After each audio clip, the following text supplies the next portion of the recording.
Pardon me, but I just got to say this. The essence of all meaningful writings and the teachings of all the great spiritual teachers seems to be this. We must purify our mind. The mind.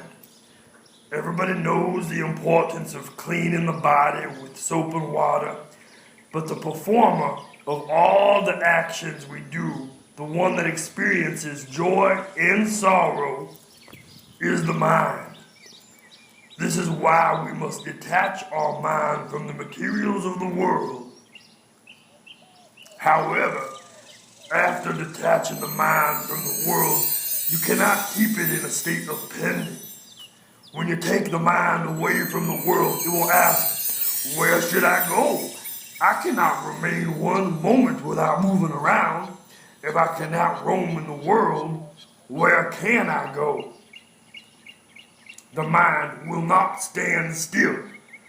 Much like riding a bike up a hill, you have to keep pedaling. If you keep pedaling, you will not fall down. If you stop pedaling, you will fall. So the mind cannot be stopped in one place. The mind can be diverted. Everyone knows very well how to do this and divert the mind. In one moment's time, you send your mind all over the world, to your parents in Africa, to your son in D.C., then to your job, and then you think about the toilet you're sitting on. If your father or your partner or your child listens to you, your mind starts loving them. If they insult you, your mind becomes attached. We have always had the practice of doing this. Daily we go back and forth between attachment and detachment 50 times a day. Whenever your intellect thinks that self-interest will be served, the mind becomes attached.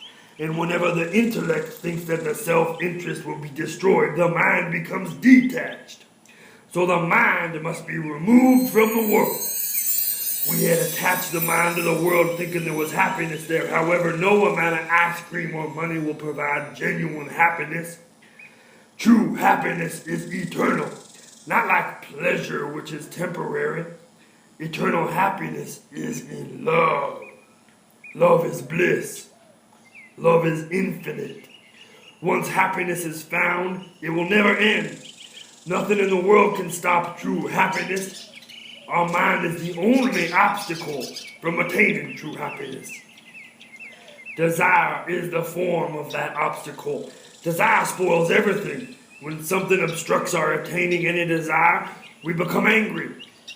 When we attain our desire, we feel satisfied for a moment, but after time, the desire will return with double strength. It will come back. This is what greed is. Worldly desire creates both greed and anger. All diseases of the mind are rooted in desire. So desire true love.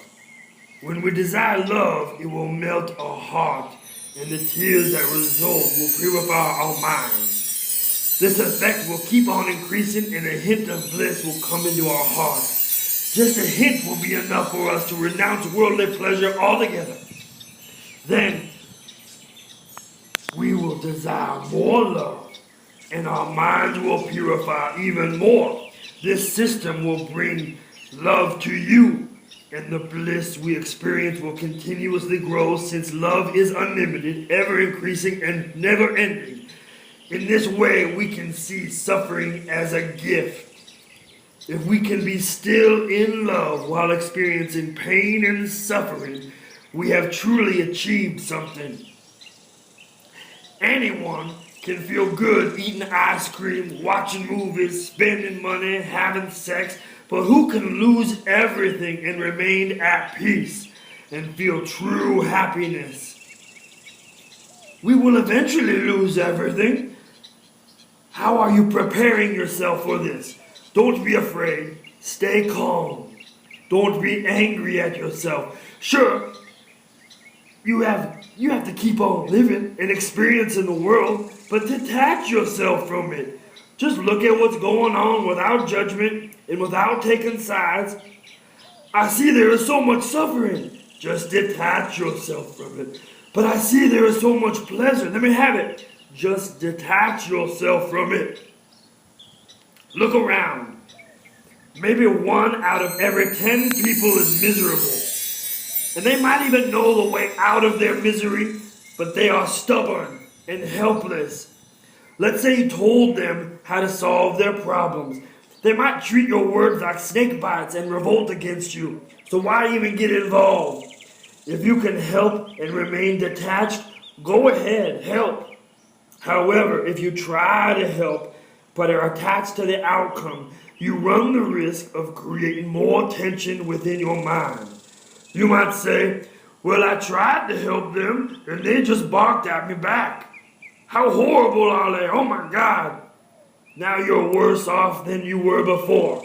Now you let anger in and your peace is ruined. So become selfish with your mind and what you let it think about. So 1 in 10 are miserable. 10 out of 100. 700 million out of 7 billion people are miserable in the world. Well, just see it. Have compassion, but don't be attached. How can you help anybody?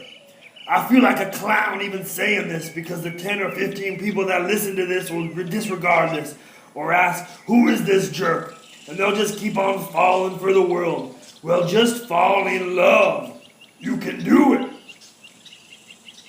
How will love come to you? Well, become innocent like a child and cry. Babies cry and get everything they need. So let your heart cry and love will come. If you surrender to love, it will come. Just say, I surrender to love. Or just forget the words and just imagine love is coming right now and cry for it to hurry up because you've been so miserable for all of eternity. And you can't bear to wait another moment. Then wait and keep crying. This is the simple formula for getting true love to come to you without any effort. Just be still and cry and wait. Renounce your strength. Renounce your pride. Renounce the ego. Love is the savior of the weak, the helpless and destitute soul. You may think, but it's so hard to cry. Well, I disagree. When a person is absolutely miserable and desperate, it's hard not to cry.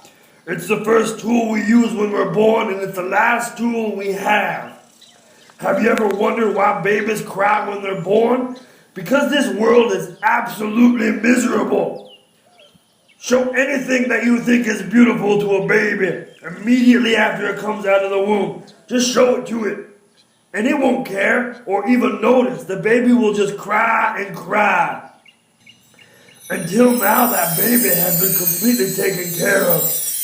But now they have to breathe each breath and beat each heartbeat all on their own. You don't remember how hard it was for you to take your first breath. And when you did, it was totally horrible. Prove me wrong. All of the animal kingdom is miserable. But we look at it like it's beautiful. They're all suffering. Every butterfly, every bunny rabbit, every kitty cat, every dinosaur, every tree and flower is desperately struggling to stay alive with all their strength while running from their inevitable death. Death is coming. It will take everyone. No exceptions or rules. Any moment and without mercy, Mistress Death can come and snatch you away. So, we are desperately searching for happiness until then, but only love can make us truly happy. Love can only enter a clean mind, and our tears purify the mind just like our sweat purifies the skin and our urine purifies the blood and kidneys. So just cry. You don't need a reason, and if you do want a reason, there are plenty of reasons. Look at the world around you and detach yourself from the miseries of the world by begging for love. Forget yourself and be in love forever. You came into this with your body. Use it for your spiritual upliftment. You will leave and all you can take with you is the accumulation of your thoughts and desires. At the time of death, you will attain what you are attached to. Worldly attachments will give you the miseries of the world and you will keep on revolving in a cycle of birth and death. But attachment to true love will grant you eternal bliss.